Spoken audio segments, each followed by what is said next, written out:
Langsung dapat kerja di Workerspedia. Workers, pasti sebagian besar dari kalian berpikir kalau pekerjaan resepsionis itu pekerjaan yang mudah ya. Sebetulnya gue juga nggak tahu sih. Nah, sebentar lagi gue bakal ketemu sama teman gue yang udah 6 tahun bekerja sebagai seorang resepsionis. Mau tahu seperti apa obrolan gue? Yuk kita ikutin.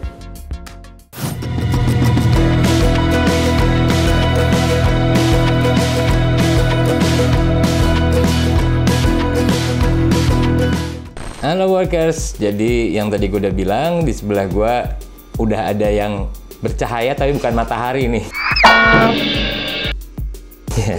Sebelah gue udah ada Putri nih. Boleh Putri perkenalin dulu sama Workers. Halo, nama aku Putri. Aku seorang resepsionis. Sudah kurang lebih 6 tahun di salah satu perusahaan swasta yang cukup besar di Jakarta. Oke. Putri, tadi gue udah cerita sedikit nih sama Workers. Jadi ngomongin pekerjaan seorang resepsionis ya, mungkin kadang-kadang ada yang meng-underestimate mungkin ya pekerjaan resepsionis. Apa sih cuman kerjaannya cuman nerima tamu atau nerima pesan di depan kantor gitu. Nah, di sini gue pengen ngasih tahu Workers seperti apa sih sebetulnya pekerjaan resepsionis dari resepsionis sungguhan nih. Bukan katanya nih, resepsionisnya udah 6 tahun punya pengalaman. Oke, mungkin bisa dijelasin dulu kali ya. Sebetulnya definisi dari seorang resepsionis itu apa sih? Resepsionis tuh garda terdepan perusahaan ya. Dia tuh gimana pelayanan kita terhadap seorang tamu itu mencerminkan perusahaan. Jadi cukup penting ya, bukan main-main, bukan apa ya, sepele, tapi cukup penting. Oke, berarti seorang resepsionis yang seperti lo ini tugas dan tanggung jawabnya seperti apa sih? Tugasnya sih ada santainya, tapi sometimes kita sibuk juga. Tanggung jawabnya juga cukup besar sih. Nah, tugas hariannya biasanya seperti apa? Bisa diceritain nggak ya? Iya, yang kalian biasa tahu, kita terima tamu, terima telepon, terima dokumen, lalu booking ruang meeting, ya melayani tamu lah gitu yang datang. Lalu kita terima telepon, kalau misalnya karyawan minta tolong kirim dokumen, kita bantuin gitu. Oke, berarti semuanya yang terjadi keluar masuk itu resepsionis harus tahu ya? Iya. Yang keluar masuk kantor, orang, dokumen juga harus tahu ya? Oke, kalau menjadi seorang resepsionis tadi kan berarti kan ada unsur pelayanan ya di situ ya? Nah, unsur pelayanan itu biasanya dibawa dari emang pembawaan lo atau memang ada SOP-nya yang harus diajarin sih untuk seorang resepsionis? Ada SOP-nya. Kayak kalau ini untuk menyambut tamu ya, misalnya menyambut tamu tuh kita ada SOP-nya kayak selamat pagi Pak, gitu. Ada yang bisa dibantu atau mau kemana Pak, gitu. Mau bertemu dengan siapa, ada janji dengan siapa, gitu. Kalau telepon juga ada SOP-nya.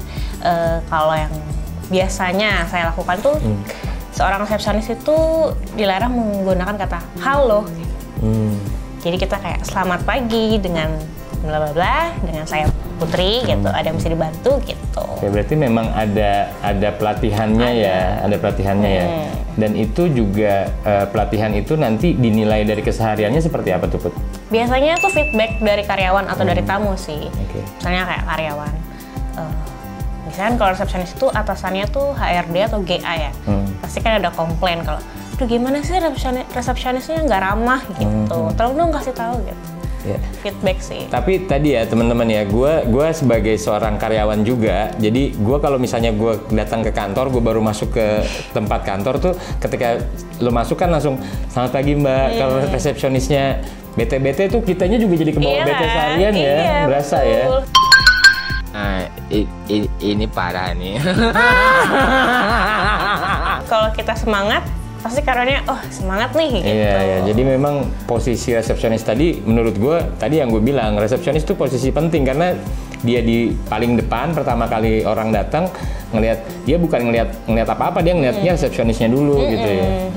Gitu teman-teman, biasanya kalau resepsionisnya unyu-unyu tuh jadi lebih semangat masuk ke dalam.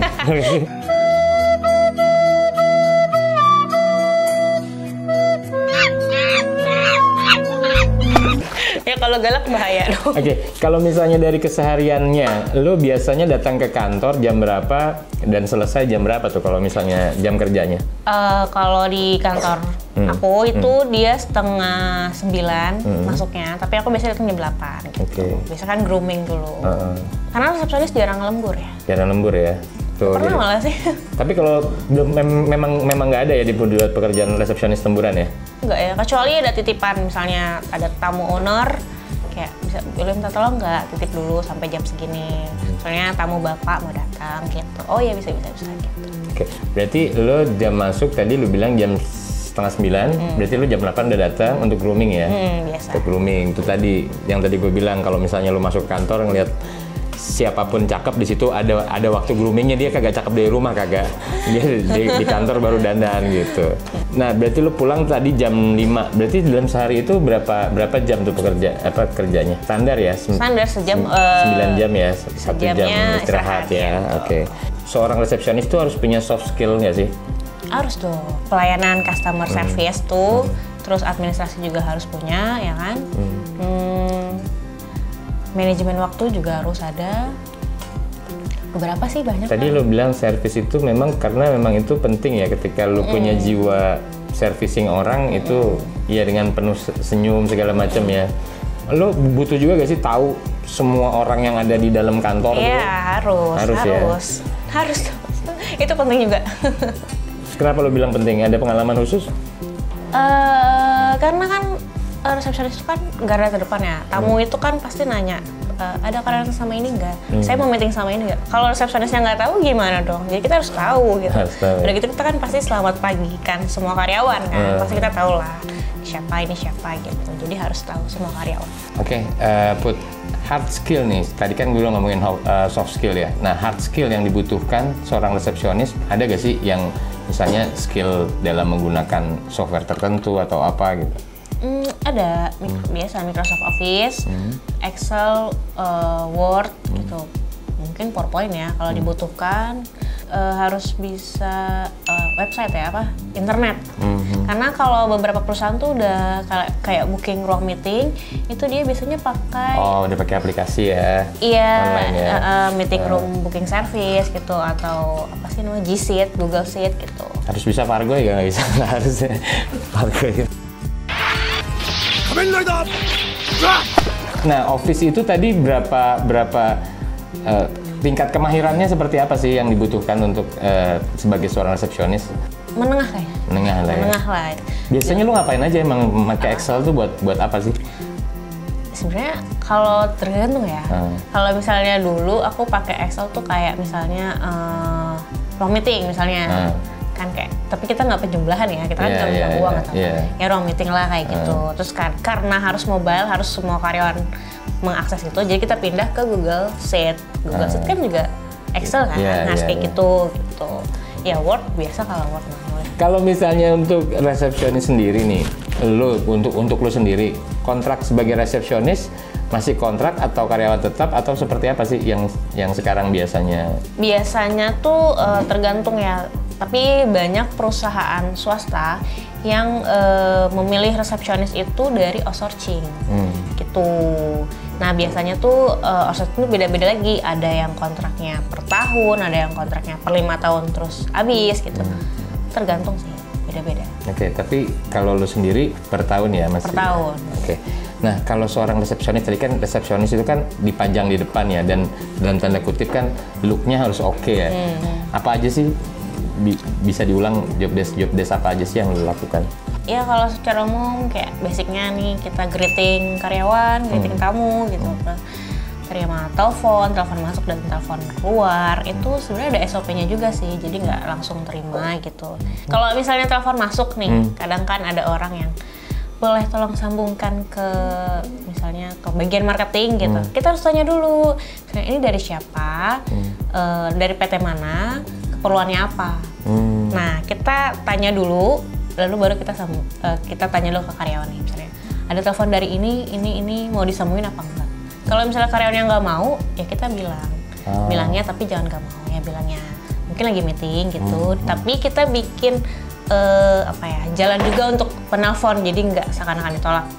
Jadi kita bilang bisa di email dulu gitu, karena biasanya mereka yang tidak mau terima telepon itu biasanya lagi mau meeting, lagi sibuk gitu. Tapi mereka pasti menyempatkan untuk membaca email gitu. Kalau misalnya perbedaan job desk antara lu kan di industrinya kan mungkin perkantoran umum gitulah ya. Nah kalau di industri lain ada perbedaannya gak sih pekerjaan job desk seorang resepsionis?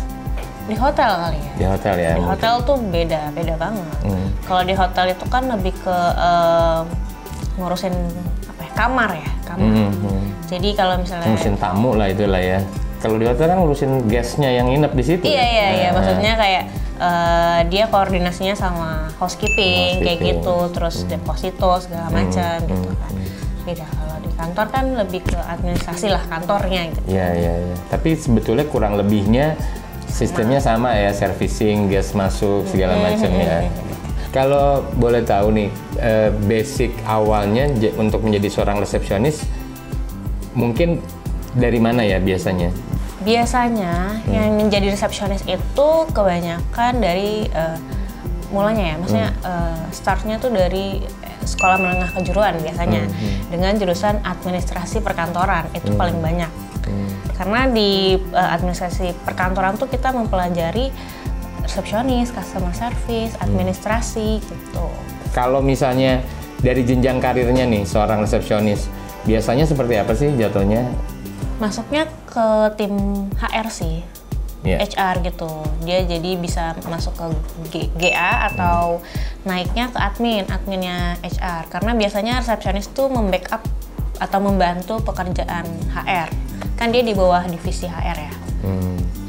Mungkin teman-teman juga yang paling, karena gue kalau selama bikin konten tuh yang paling ditunggu-tunggu ini biasanya. Apa?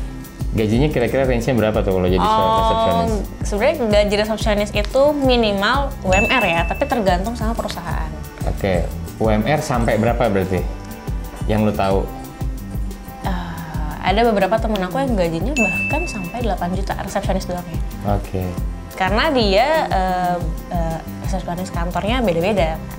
Misalnya perkantoran, kantor luar negeri misalnya gitu, biasanya gaji lebih besar. Iya. Gitu workers, jadi itu obrolan gue sama Putri tentang deskripsi pekerjaan resepsionis ya.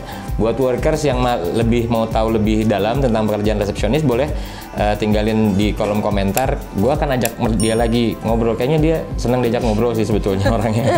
Jadi setelah ini gue bakal bikin konten tanya-tanya lebih mendalam sebetulnya. Seperti apa sih pekerjaan resepsionis yang memang kendala-kendala yang ditemui, dia biasa ketemu orang-orang seperti apa. Gue akan tanya-tanya di konten selanjutnya. Sat, langsung dapat kerja di Workerspedia. Bye.